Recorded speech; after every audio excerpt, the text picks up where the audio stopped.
Hi, everyone. This is an overview of the sustainable and livable communities. So, if you're at home today, what you could do is you could click on the fill in the blank note, and what you can do is answer all of that. And then you've got a copy of the important things sitting in your notes. And of course, if you're here at school, I'll give you a printout copy of that.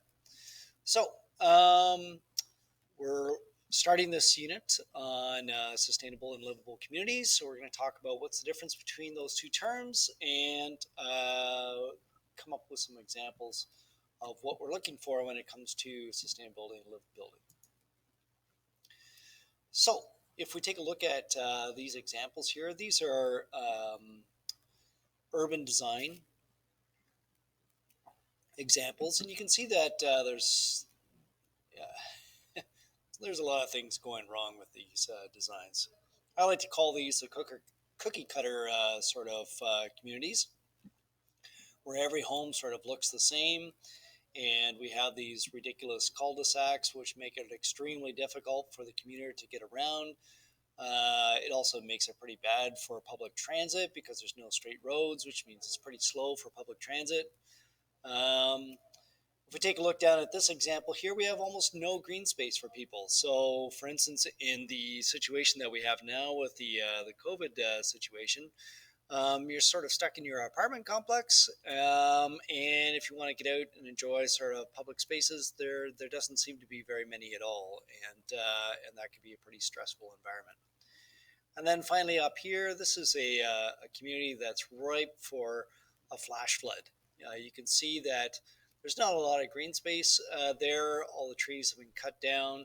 If we have a sudden thunderstorm, there's not many places for that water to go, and I don't see any of these buildings with rain barrels. So all that water is going to run off onto the street and more than likely cause some flash flooding. So, unfortunately, there's a lot of bad designs to communities out there. And once a community's been built, it's pretty hard to undo these things. So, what we want to do is avoid these planning mistakes in the first place and make a sustainable and livable community for all. So here's some examples of foreign places that, in this case, I believe this is China. This is their way of maximizing the amount of people in the least amount of space. A pretty horrific looking design here of cookie cutter apartment complexes. Can you imagine this one? Got the railway running right through your neighborhood with no safety whatsoever there. Not to mention, can you imagine the noise? So pretty bad design.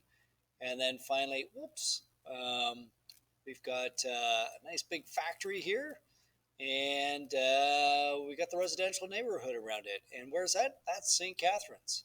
Um, Back when GM was originally put into St. Catharines, it was thought to be a good idea to have the factory right in the core of the city so that people didn't have very far to commute. But we've changed that sort of attitude now. We try to have a clear boundary between industrial areas and residential areas. Not a good combo having those two together. So, in class, we're going to talk about places that people have been to and what they like about it. And the place I'm going to share is this place called Savannah, Georgia. So, Savannah, Georgia, if you have never heard of it, is this wonderful place along the U.S. Seaboard. And it was designed way back in the 1700s. And the city designer had quite a plan for the city. His concept was that he would create a series of these town squares, as you can see them here, and each town square would be sort of the center for that sort of block community area. And because of the Civil War and the South losing that war, Savannah went into decline, and it didn't experience the industrialization that many of the northern cities did. That turned out to be sort of a good thing for Savannah because a lot of these areas probably would have been torn down and rebuilt during the industrialization period of the late 1800s. But Savannah, Georgia didn't go through that. And as a result, they have all these beautiful squares. Each square has its own theme, as you can see here. I think this is called Forsyth Square. So, you have all these homes and shops, and they face in on the square, and it creates just an amazing atmosphere. I think of all the little patios and cafes to have a coffee and so on, and how scenic it was to be there. You didn't feel like you had to leave the city to go out and enjoy wilderness. So it was right in the city there with you. Um, and like I said, each square had its own unique character to it. And you may have watched the film Forrest Gump, and it features one of the squares. Um, this actual park bench that you see here actually doesn't exist. They put that in for the film, but in the background there is one of the squares of Savannah, Georgia. So I really like the city because, first of all, it takes great advantage of the waterfront here. They have all sorts of artisans, and you can see restaurants here along the riverside. And then the old part of the community has been preserved, which gives it a really unique character. Not to mention the green spaces. I feel that any good city is always going to have green spaces that are close by. So hopefully we came up with some great ideas of what makes a great community. I think locally here, Niagara on the Lake has done an amazing job of preserving its historical character. This is still Savannah here. And I would say that Jordan is doing a very good job of trying to create that very unique character also.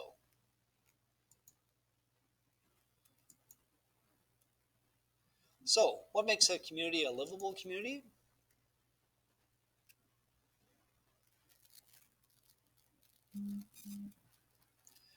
Well, to begin with, there's this great survey that's done every single year, and it considers the best quality of life for cities all across the world. Top city, quite often in our European cities, whether it's in Denmark or in this case, Vienna, Austria just won. But if you take a look at the top 10 list here, good old Vancouver comes in at number three.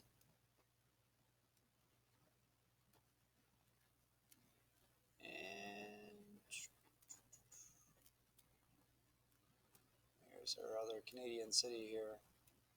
Oh, there we are. Toronto's rated at number 16. So it looks like we're doing an okay job here in Canada for creating great cities. So livable communities, when you take a look at the assessment that's done each year, they look at things that, like for instance, how good is the economy? Are there lots of jobs for people? Is there access to entertainment? A variety of housing choices. Not everybody wants a big home. If you're an elderly person, you might be looking for a retirement home or some sort of smaller apartment. Likewise, a university student is looking for college dorms. Is there good healthcare in the area? Great access to education. I always weigh heavily the access to the environment, so like Lake Ontario or local parks, um, public services such as transit, and so on. So if you take a look at this is downtown Toronto at the busiest square in all of Canada. What's the name of this square? Dundas Square. Um, Pretty busy place. Lots of things to see and do, but not so great when it comes to green space. Compare that with the center square of Copenhagen, Denmark. You can see that this is a place that's designed for people. It's very easy to get around. Cars are pushed to the outside of the city, and people are encouraged to get around in the center part of the city using bikes. You can see just the enormous amount of bicycles that are over in this area here.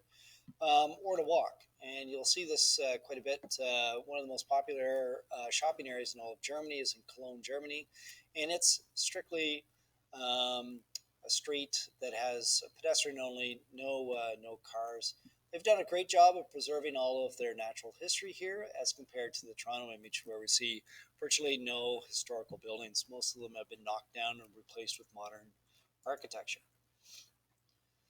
So, what makes a community a sustainable community? So, this is different. Not livability, now we're looking at sustainability. So, access to natural areas, promotion of low carbon options like bus and rail, locally operated businesses, renewable energy, and zero waste production.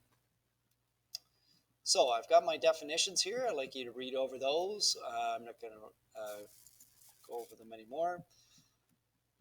So, how might a livable community be at odds with a sustainable community? So, for instance, a livable community might want to build a nice highway in order to get people to work faster. Most people like to drive their car, and therefore that would make it more livable. However, a sustainable community would be at odds with that. Building a highway system is not the most efficient way of getting people around, but by building a light rail transit like Kitchener Waterloo did, is a much better way for moving around people, especially in high density areas. Likewise, with housing, livable communities might want large homes, whereas a sustainable community is looking at more compact homes and sharing common spaces. There's this 2 points of view that you can read over, and it's looking at the what's that called? Apartment complexes. And are they more of an example of livable or sustainable? And it's an interesting set of contrasts. There's some key terms here that I'd like you to go over. I'm going to skip down to this Ontario Smart Growth Principles. Basically, Ontario is experiencing an enormous amount of population growth, some areas much more than others. So if you take a look at the projected growth, you can see that Toronto is expected to go from, let's see, 2018 will go, so about 3 million people to about 4.2 million by 2046. So that's a lot of increase. Whereas Niagara is looking at about 472,000, increasing only to 591,000. So some modest growth there, but we are actually one of the slower growing areas in southern Ontario. So the Ontario government went, well, if we're going to experience all of this growth, how do we design our communities to be great communities to live in, as compared to those train wreck communities that I was showing you at the beginning of the slideshow? So they developed a top 10 list, which they've given out to all of the communities of Ontario, and they are supposed to follow by these smart growth principles. So, first of all, create a mix of land uses. So, in other words, don't put all the commercial on one side of the city and all the residential on another, but instead sprinkle those stores in amongst the homes, so people don't have to go very far in order to go to a restaurant, go to their office job, or go to a school. Try and promote compact build forms. So, for instance, most people don't use their front yards anymore. So, reduce the amount of the front yards so that there's more space. Well, you're wasting less space. I already explained why people need a variety of housing opportunities. We want neighborhoods to be walkable, so not everybody has to buy a car. And that's going to make our air better and reduce gridlock and climate change. Foster attractive communities. This is Niagara on the Lake's, shining example here of how to do things right. When you think of Niagara on the Lake, you think of a beautiful town that people want to go to, and a lot of that comes from preserving their older heritage.